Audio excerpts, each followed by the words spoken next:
Também o técnico Fábio Carille, vamos lá, pra gente ouvir o técnico Felipe Luiz ao vivo, após esse Flamengo 2, Vasco da Gama 0, e assim que terminar o Felipe, a gente vai ouvir também o técnico Fábio Carille na Ondas da Nova Friburgo da Litoral News. Vitória no Clássico. Queria que você falasse inicialmente da sua visão do jogo, principalmente conversando com muitos torcedores agora após a partida, foi uma ótica, pelo que deu para entender da maioria, no primeiro tempo, que o Flamengo poderia ter meio que resolvido a parada, e dentro do equilíbrio do segundo tempo, o time soube segurar também o momento de pressão do adversário. Eu queria saber se você concorda com isso e explicasse a sua visão do jogo. Mais uma vez, parabéns pela vitória. Obrigado. Foi um grande jogo, Foi um jogo com uma vitória com nota artística, como diria o treinador que eu tive. Os jogadores estão com um nível de confiança altíssimo, estão muito bem. O time está muito bem. E temos que manter nesse nível de humildade e concentração, que a temporada nem começou ainda, né? Então, fiquei feliz porque foi um grande primeiro tempo, o time dominou absolutamente em todas as fases do jogo, em todos os momentos do jogo, com e sem bola. Pressão alta, quando teve que baixar o bloco, baixou, todo mundo desceu. E no segundo tempo, natural que o treinador adversário fizesse algumas modificações táticas que causou certo incômodo, eu acredito, nos jogadores, e acabaram perdendo algumas bolas que não estavam perdendo no primeiro tempo. E acabamos, digamos, ficando um pouco correndo atrás da bola. E quando a gente recuperava, já verticalizávamos. Isso aí fez com que perdêssemos o controle do jogo no primeiro tempo, mas depois das trocas, principalmente da entrada do Alan e do Léo, o time voltou a ter o controle, o domínio e a calma para construir as jogadas, e a partir daí foi um domínio absoluto até o final. Felipe, boa noite. Parabéns pela vitória aqui em cima. Ok, boa noite. E queria que você falasse a respeito justamente desse momento de um pouco de desequilíbrio no segundo tempo e até das ações propostas pelo técnico do outro lado, Fábio Carille, e das alternativas que você buscou para tentar mudar aquele quadro em que o Vasco chegou em determinado momento a pressionar o Flamengo, colocou uma bola no travessão, né, para manter a vantagem e até ampliá-la já nos minutos finais. Quando você vai para o intervalo, sendo que quase não tinha nada para falar para os jogadores, não tinha detalhes mínimos para corrigir, detalhes finos mesmo. Então, assim, sabendo que o treinador adversário vai mudar, que vai fazer alguma mudança, que vai, ou até mesmo ou tática, ou alguma troca de algum jogador, mas eu não sei o que ele vai fazer. Então, eu não consigo avisar para os jogadores o que vai acontecer, eles têm que entrar no segundo tempo e até a gente entender o que está acontecendo, resolver. Mas a bola na trave veio de um erro nosso, de uma perca da bola. Então, são algumas coisas que não podem acontecer, né? São naturais do jogo, né? Ninguém domina os 90 minutos, é impensável fazer isso. Mas, como eu falei, o time em 90 minutos dominou praticamente 70. Então, é natural que nós estamos num clássico e o adversário também joga. Tem grandes jogadores, tem Coutinho e Vegetti, são jogadores de altíssimo nível, e obviamente que o Vasco ia ter o domínio e o controle em algum momento do jogo, e tiveram, mas o time conseguiu superar essas adversidades e outra vez acabar sem tomar gol, que é importante. Felipe, Raíza Simplício da Gol Brasil e da revista Placar. No final do jogo, a gente teve ali um princípio de confusão ali em cima do Wesley, né? Ele estava com a bola, foi dar um passe, virou a cara, e os jogadores do Vasco se sentiram desrespeitados. No final, ele, inclusive, deu uma entrevista e falou que todo mundo sabe dar passe virando a cara. Ele citou o Coutinho tem vários passes virando a cara e ficou bravo, né? Ele destacou isso. Eu queria saber qual é a tua opinião, por que tem acontecido isso, os times estão, de repente, jogando bonito, como você falou, com nota artística, e o adversário, às vezes, se infla, se sente desrespeitado pelo fato do adversário estar jogando bonito. Não, mas o jogo foi limpo, absolutamente limpo. No minuto 35 aconteceu essa jogada que o próprio Wesley pediu desculpa. Ele sabe que ele está errado. Eu adoro jovens, moleques que gostam que sejam abusados, que sejam ousados, que vão para cima, mas que não desrespeitem. E isso é normal, eu também fiz muito isso. Já tive na pele dele, já fiz muito isso, e depois a gente aprende. Pode ver que não é o Danilo, não é o Léo Ortiz, não são esses jogadores que vão fazer, normalmente são jovens, e eles vão passar por isso e dá confusão porque são clássicos. Basicamente, hoje foi um jogo totalmente limpo, respeitoso das duas equipes. Eu contra o Botafogo não posso dizer a mesma coisa, mas hoje não tenho nada para falar, senão respeito máximo pelos jogadores do Vasco. Vencemos na bola e o jogo foi todo na bola. Oi, Felipe, aqui Sérgio Lobo, TV Globo Sport TV. Você tem uma série de opções de jogadores que jogam pelo lado do campo, obviamente, cada um com a sua característica, e a gente percebe que, você até citou uma vez aqui numa coletiva, o que você escolher, né, você sabe que vai cumprir bem a função.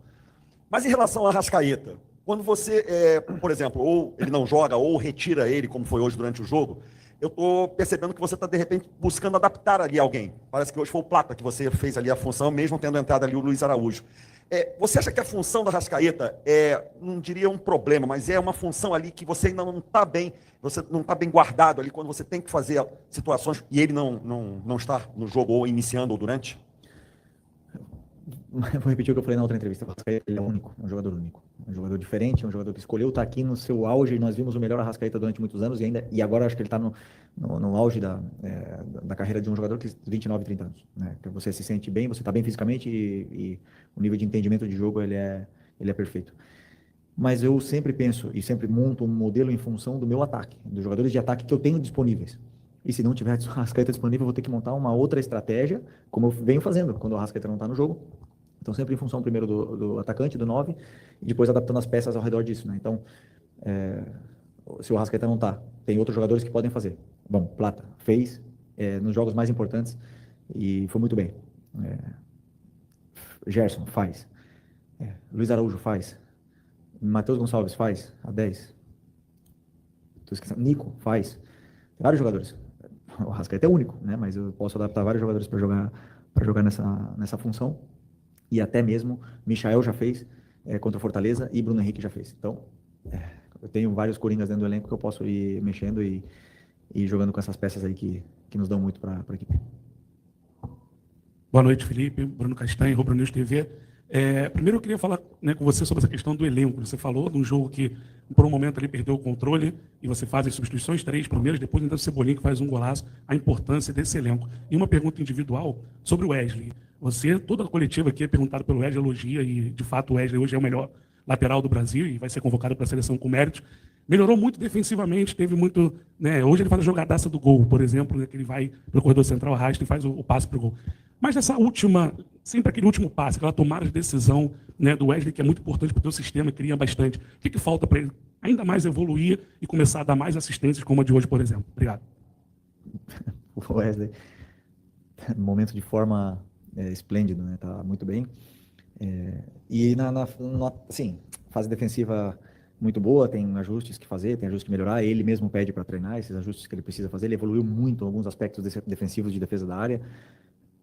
Desculpa. E o terço final, todas as ações que ele fez bem. Muitas das vezes não acaba em gol, mas ele fez o cruzamento que eu peço para ele fazer. Na parte do campo que ele está, ele tem que cruzar a bola de uma forma, ele está fazendo. E muitas vezes os jogadores de área não estão aproveitando, né? E essa frieza na área é uma coisa que eu nunca tive em 38 anos de carreira. 30 anos, quando eu tinha 38 anos eu ainda não tive. Eu tive 20 anos de carreira e nunca tive essa frieza na área. Muitos gols e errava muito o último passe. Mas sempre acreditei porque nunca me falaram que tipo de passe, ou como dar o passe, ou onde os atacantes iam estar em cada momento. E estamos falando isso pro Wesley e ele tem feito tudo. Então, tá um momento maravilhoso e esse momento tá naquele flow, né? Que tudo dá certo e ele tá desfrutando e se divertindo no jogo. E a gente vê que ele tá se divertindo, ele tá feliz, a confiança tá lá em cima e temos que manter ele nesse momento. Felipe, boa noite. Só desculpa, sobre a questão do elenco ali, das substituições, né, dessa importância desse teu elenco, como o Cebolinha que voltou hoje fez um golaço. O elenco do Flamengo é incrível. Já falei muitas vezes, eu acredito firmemente que é o melhor elenco da América. É um elenco altamente qualificado, completo, e poder colocar o Cebolinha no segundo tempo é uma maravilha. Então eu já falei para vocês, sou extremamente feliz de poder liderar esse elenco aqui e ter essa máquina na mão. Pessoal, cada um faça uma pergunta. Felipe. Boa noite, Felipe. Parabéns pela vitória, João Pedro Fragoso, Jornal Globo. Na primeira resposta que você deu, você falou um pouco das mudanças táticas que o Carille fez e o Vasco conseguiu igualar a partida. E teve uma mudança que o Vasco estava no 4-3-3, depois começou no 4-2-3-1, depois um 3-6-1 ali. Eu queria te perguntar como você recebeu essas mudanças táticas e o que você pensou para respondê-las. Logo depois você fez um pacotão de substituições, colocou o Léo, colocou o Alan e colocou o... Não lembro quem foi o terceiro jogador. Mas enfim, acho que foi o Luiz Araújo. Mas, enfim, como você recebeu essas mudanças táticas do Carille e como você pensou em respondê-las para o Flamengo conseguir depois ficar superior de novo na partida e chegar ao segundo gol? Obrigado. Bom, quando começa o segundo tempo, eu vejo como eles estão saindo da pressão e vejo o porquê que eles estão saindo da pressão. E, claro, tem jogadores que o exemplo do Varela, que já tinha falado para mim que a gente já tinha combinado de não jogar mais de 60 minutos, o Arrascaeta, já tinha combinado, e esses jogadores, eu tô querendo dar, principalmente para o Arrascaeta, essa sequência de jogos para ele poder, porque o Arrasca é um tipo de jogador que ele ganha forma tendo mais minutos, agora ele já está mais preparado para poder ter essa sequência, então a gente combinou para tirar, né? Mas esses jogadores não estavam chegando no momento certo, na minha visão ali do banco, para pressionar junto com os outros companheiros que estavam indo. Então, estavam acabando saindo da pressão algumas vezes, nos empurraram para trás, e quando a gente recuperava a bola, a gente não estava conseguindo mantê-la, porque estava tentando acelerar o jogo muito rápido, né? Então, começou a virar um pouco o jogo de volta, isso cansou os jogadores que estavam mais cansados sim, foi rápido a leitura, mas obviamente que já estava tudo pensado, porque esses jogadores que iam entrar nos dão muito controle, muito volume de jogo, e já com isso já controlamos de novo e já começamos a ter a bola, as chances de gol e o domínio do jogo, né, novamente. Então foi natural. Felipe, boa noite. Igor Siqueira do UOL. Você termina essa Taça Guanabara e também a Supercopa sem perder clássicos, mas ao mesmo tempo você diz que a temporada não começou ainda. Quanto se desempenho nesses clássicos você está levando para frente para determinar se nesse momento do ano, 16 de fevereiro agora, você tem ou não ter um time titular ou uma tática titular necessariamente, diante da rotatividade que você está propondo no time? Me explica um pouquinho melhor, desculpa. O peso dos clássicos ele influencia para você ter ou não ter nesse momento um time titular? Como é que você está vendo a construção do time titular diante do resultado que você teve nos clássicos?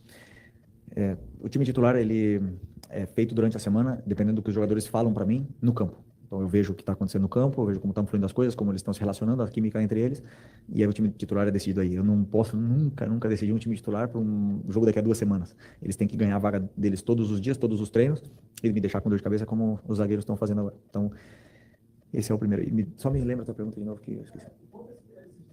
Dos clássicos. Desculpa. Desculpa.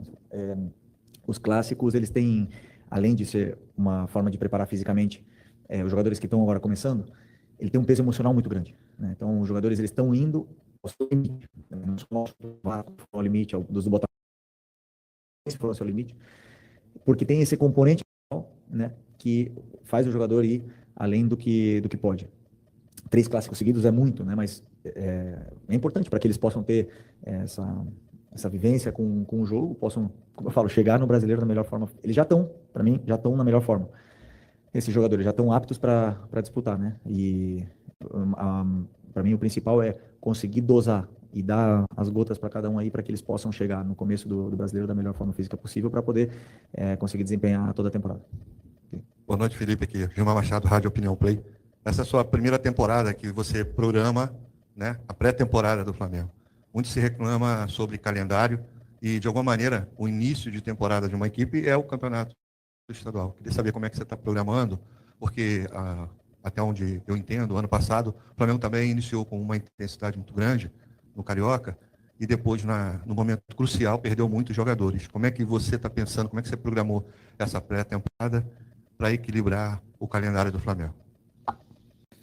Como planejamos a pré-temporada com 2 semanas de ação, com a 3ª semana preparando uma final, ou seja, tivemos que interromper um pouco a pré-temporada, entre aspas, para jogar um jogo decisivo. E depois, conforme eu falei para vocês, estou dando minutos para todos os jogadores, tentando dar minutos para todos os jogadores, e não sobrecarregando ninguém, né? Alguns jogadores repetiram, mas são jogadores que segundo o nosso entendimento, no entendimento do departamento médico e do preparador físico, são jogadores que podem e conseguem e precisam de uma sequência, como é o caso do Arrascaeta, que agora vai começar, é o caso do Gerson, que também condiciona muito jogando, e alguns outros jogadores. Acredito que conseguir, por exemplo, não dar sequência para o Cebolinha, para o Luiz, nesses jogos agora, que são jogadores que lesões importantes, e estou esquecendo de alguém aqui. Bom, não sei, agora não lembro quem mais, mas como eu falei, para que agora vão chegar, vai chegar o jogo do Maricá, depois temos a semifinal, né, se não me engano, é isso, semifinal e a final, e continuar usando todos esses jogadores para poder chegar bem no começo do Brasileiro, e sem ter um time titular, como o teu companheiro me perguntou, porque não é que eu tenho um time titular, eu penso sempre em função também do adversário e nas peças que eu vou escolher, e a pré-temporada é isso. Agora, a temporada é muito longa, com muitos jogos, e obviamente que vão acontecer lesões, como aconteceu o caso do Ayrton Lucas, um trauma, o Juninho um trauma, o Alexandre um trauma, a lesão muscular do Michael. Natural que aconteça no futebol. O importante é sempre saber respeitar os processos e saber que isso nós estamos sujeitos a isso, mas com o elenco que eu tenho, estou bem servido para suprir qualquer baixa e poder chegar, manter esse nível na temporada. O que vai dar, por exemplo, para os jogadores ter essa forma, na minha opinião, também depende muito do plano de jogo, do modelo de jogo, porque se os jogadores sofrem e correm errado, claro que eles vão correr mais do que precisam. Boa noite, Felipe. Fábio Barcelos, Família da Nação. A pergunta é a seguinte: você tem optado por 2 volantes de contenção, que são mais de contenção nesse início de ano, né? Que às vezes o Pulgar junto com o Alan, às vezes o Pulgar junto com o Everton Araújo. Isso é definitivo ou é algo que você encontrou o time dessa maneira ou é algo que você ainda pretende mexer? Por exemplo, você tem o Gerson, que pode jogar nessa função, você colocando o Luiz Araújo na função do Gerson. E também o Nico, né? O Nico de la Cruz. Como é que você enxerga o Nico nesse processo todo? Ele hoje é um segundo volante para você ou um meio armador? Começa de novo, tô um pouco... Começa de novo a outra pergunta, por favor. Estou um pouco, cabeça um pouco... Desculpa. O que eu quis dizer é que você, nesse início de temporada, você jogou com 2... Lembrei. Desculpa. Obrigado. Eu acredito que um time, para brigar por títulos, ele tem que saber dominar 2 sistemas, né? E o meu time jogou com um sistema no passado, o 4-2-3-1, que se converte em 4-4-2, e também o 4-2-5-2. Para jogar com 4-3-3, o que eu pensei quando eu cheguei no Flamengo? Vejo o elenco como está montado. Temos 4 volantes, né? E temos o Everton Araújo, temos o Eric Pulgar, temos o Nico, temos o Alan, o Alcaraz, que estava aqui, e o Gerson pode jogar de 6 volantes, né? Então, por uma questão natural das coisas, jogar com 2 volantes pelo elenco que está montado, na minha visão, era fundamental, até mesmo pelo equilíbrio que dá com os jogadores que têm, com os laterais que nós temos. Então, essa foi a minha primeira reunião para montar o time, ou a estrutura do time foi essa, mas posso mudar, claro que sim. Em algum determinado momento posso usar 4-3-3, posso usar 3-4-3 também, então, pela versatilidade desses jogadores, né? Se, por exemplo, jogar 4-3-3, teria que simplesmente tirar um volante e colocar mais um na frente, ou mais um ponta, né, no caso. É uma adaptação, a gente pode fazer perfeitamente, dependendo, como eu te falei, do plano de jogo do adversário. Então, em função do adversário. Então, isso a gente estuda, analisa, mas eu acredito que o time está bem encaixado dessa forma, eles estão se sentindo bem, eles se entendem, eles têm relações, e esses 4 volantes treinam junto todas as semanas, inclusive o Gerson treina também às vezes de volante, para criar essas relações e se complementar dentro do campo da forma que eu quero. Respondi? Ou não? Só o Nico. Como é que você vê o Nico? O Nico, eu vejo ele como volante, do lado tanto do Eric, do Alan ou do Everton, e com características diferentes. Ou seja, o Nico me dá coisas que o Alan e o Everton não dão, né? Mas o Everton e o Alan me dão coisas que o Nico não dão. Por exemplo, contra o Fluminense, eu vi que o Everton foi criticado, mas o Everton fez tudo o que o treinador pediu. Eu não pedi para ele dar passes para gol, não pedi para ele dar assistência, não. Ele fez tudo o que eu pedi. Então, se o torcedor não entende, mas eu falei para ele, né? Então ele pode ficar absolutamente tranquilo que é a característica do jogo que ele tem, me dando coisas que eu acho importantes para algum jogo. Então a do Nico tem características, ele é super vertical, olha muito para os jogadores determinantes do time, eles se relacionam bem e sabe sair da pressão com condução. Então ele me dá essas possibilidades para poder adaptar dentro desse modelo. Aqui, Felipe. Aqui. Letícia Marques, do GE. Pegando um gancho também de uma resposta que você falou sobre a zaga já estar te dando dor de cabeça, queria falar um pouquinho do Danilo. Ele jogou já com o Ortiz, jogou com o Léo Pereira, hoje ele teve uma atuação muito boa. Dentre todos os jogadores, ele foi quem mais teve passes certos, por exemplo, assim, trazendo um número. E eu queria saber como é que tem sido para você ver essa opção na zaga e o que tem sido o diferencial para você definir a zaga titular. A formação do adversário também está relacionada? Porque, assim, pensando no Léo Ortiz, ele te entrega uma saída de bola diferente em relação aos outros. Queria saber como é que você está definindo a zaga titular em meio a essa disputa de dor de cabeça. Ainda não tem nada definido, mas a contratação do Danilo é um acerto muito grande por parte do Boto, porque eu acredito que um jogador desse calibre que vem no nosso elenco, um jogador que era titular da seleção brasileira, que era titular da Juventus até dezembro, escolhe vir para o Flamengo, e como eu falei na outras vezes, perdoando muito dinheiro, fazendo um esforço muito grande para poder jogar no clube que ele ama, é muito interessante isso para o Brasil, para o futebol brasileiro primeiro, para o escudo do Flamengo, é muito importante que um jogador escolha isso, porque demonstra a grandeza que esse clube está hoje, né, que pode permitir, e pode oferecer aos jogadores do nível do Danilo ser campeões. Então isso é muito importante. E a concorrência entre eles é o que vai elevar muito o nível deles, né? Depois eu vou escolher alguns deles em algum momento, vão ficar com certeza bravos comigo, mas eu sempre digo e penso e acredito firmemente que o campo fala. E se eles estão falando no campo, os três estão insubstituíveis, eu vou ter que fazer alguma coisa para os três jogarem. Então, assim, depende deles. Simplesmente isso. E eu vou escolher sempre os que me falarem mais no campo.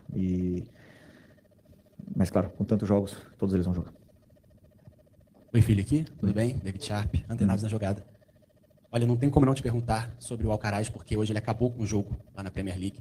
Um gol, uma assistência, 3 passes decisivos, uma grande chance criada, e foi a maior nota, jogando como meia. E aí muita gente está falando, né, nas redes sociais, como é que pode o Alcaraz jogar na Premier League, você jogou na Premier League, no Chelsea, e servir para a Premier League desse jeito e não servir aqui para o Brasil, sendo que a Premier League é considerado o campeonato mais forte do mundo, do jeito que é.